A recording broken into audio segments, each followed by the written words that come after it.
Everyone says I'm the luckiest of the posh wives, swiping my credit card by the millions for SPA every day, but they don't know that I have to be on my knees scrubbing floors at 3 in the morning. I laughed at my best friend's ecstatic face when she used witchcraft to snatch my body. The fool had no idea what kind of hell she was snatching. My best friend, Vivian Palmer, was no exception. Unlike me, she started working in a factory after graduation, working overtime every day. She also married an ordinary man, and over the years, she gained weight. At our recent college reunion, our former classmates said that we were now worlds apart. Vivian's face darkened on the spot. Before the gathering ended, she slammed the table and left. I felt bad about it and had been trying to meet up with her to talk, but before I even saw her, I found myself trapped in her body instead. Looking at Vivian's reflection in the mirror, I was utterly dismayed. The face in the mirror looked bloated and pale, with sagging under-eye bags and bloodshot eyes. Her greasy hair clung to her scalp in clumps, as if it hadn't been washed in ages. A strange odor lingered on her body. I had no idea what had happened to her, but I decided to return to my villa first. This body was too heavy. By the time I finally ran to the villa entrance, I was gasping for breath. My shirt was drenched in sweat, and my face was slick with oil mixed with sweat, making me feel sticky and uncomfortable. I had tried persuading Vivian to lose weight before, but she always dismissed it, saying that life was already tough enough, and dieting would be inhumane. Over time, she had completely let herself go, making this body unbearably sluggish. As someone who had always been disciplined, I found it impossible to adapt to this sudden heaviness. The moment I steadied myself, I bent over, clutching the iron gate, and retched violently. "Do you have no manners? How can you throw up at someone else's door?" A servant's scolding came from inside the iron gate. I looked up and saw the servant, but more importantly, I saw myself standing behind her. A thought flashed through my mind. If I'm in Vivian's body, then who is occupying mine? I stared past the servant at the woman stepping forward, wearing my face. A terrible suspicion began to take root in my heart. "Vivian?" I tentatively called out as she dismissed the servant and walked through the iron gate to stand in front of me. For a brief moment, a flicker of unease crossed her face. I was right. Vivian and I had swapped bodies. Before I could demand answers, she smirked and pointed at me with undisguised glee. "From today onward, you are Vivian, and I am Jeanette Yates. From now on, your rich wife's life is mine now." I was furious. "What did you do?" "Just a little trick to swap our bodies. Your happiness now belongs to me. And as for you, you can rot away in my miserable life." Vivian's expression twisted with crazed excitement. Her words became even more brazen. "Don't even think about switching back. As long as I refuse, you'll never get your body back. Just accept it. Even if you tell others the truth, no one will believe you. And if I wanted to get rid of you, it would be as easy as crushing an ant." I fell silent, staring at Vivian's smug, distorted face, my heart a tangled mess of emotions. We had been best friends for so many years. It would be a lie to say I wasn't hurt, but I wasn't ready to give up just yet. I reached out, grabbing her hand, still speaking gently. "Vivian, my life isn't as happy as it seems, and yours isn't as bad as you think. We don't have to do this." Vivian shoved me away harshly, her face dark with anger. "Stop lying to me. This is the happiest I've ever been." I gazed at the face that used to be mine.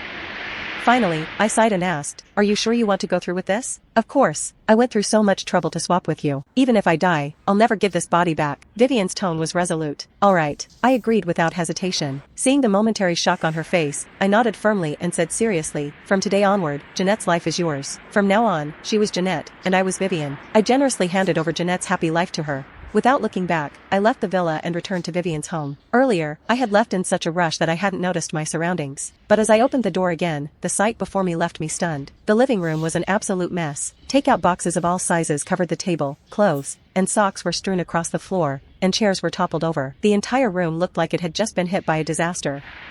At that moment, I finally understood what Vivian meant when she said her life was rotting away. But life is shaped by one's own choices, and I would never allow my life to become a complete wreck. I rolled up my sleeves and bent down to clean. For the entire afternoon, I ran up and down the apartment 7 or 8 times, finally managing to clear out all the trash. By the time I was done, the sky outside had already darkened. This body was indeed heavy. After a full day of work, I was utterly exhausted. I forced myself into the bathroom, took a quick shower, and changed into clean clothes. Just as I stepped out of the bedroom, I heard the sound of a key turning in the door lock. A man walked in. He took a step into the living room and suddenly stopped. He was tall and slender, not particularly handsome, but fair-skinned and pleasant-looking, with a natural warmth to him. He was staring at me, his gaze filled with surprise. I stood there, unsure of what to do. Having been Vivian's best friend for so many years, I naturally recognized him.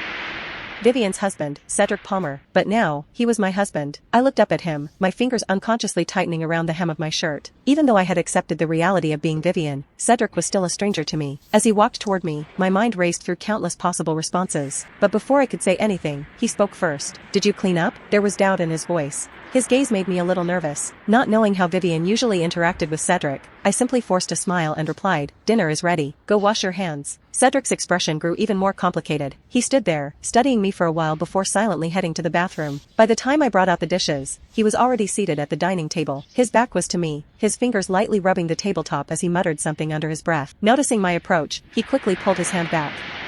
When I sat down, his gaze on me carried an extra hint of curiosity. The atmosphere felt a little awkward. Meeting Cedric's probing gaze, I quietly handed him his plate. The dishes on the table were all carefully prepared. What Vivian never knew was that although I had married into wealth, I wasn't someone who had never touched housework. In fact, my cooking skills could rival those of a professional chef. During family banquets, I was often responsible for preparing an entire feast, working non-stop for 7 or 8 hours. I had to run back and forth between the dining hall and the kitchen, and even after the banquet ended, I had to stand by the table, serving dishes while enduring harsh critiques. Sometimes, the food I had painstakingly prepared would be discarded like garbage. But I never truly hated cooking. Before I got married, I had even looked forward to a simple life of shared meals, just like this moment. I glanced at Cedric across the table. The table was small, the dishes were few, and neither of us spoke much.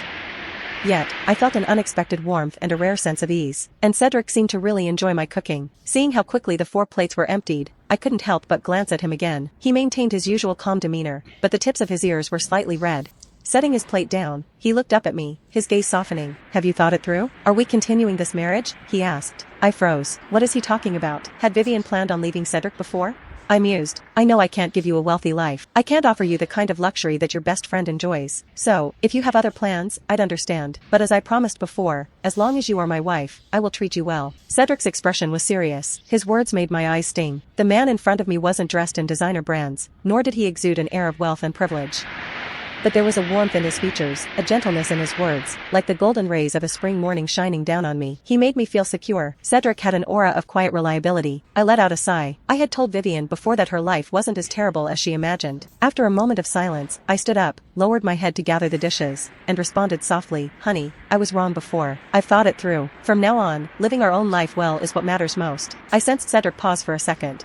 Though I didn't look up at him, I could feel the heat of his gaze intensifying. Then, a hand reached over and took the dishes from me. Cedric's voice followed. "I'll wash the dishes. You've worked hard, my love."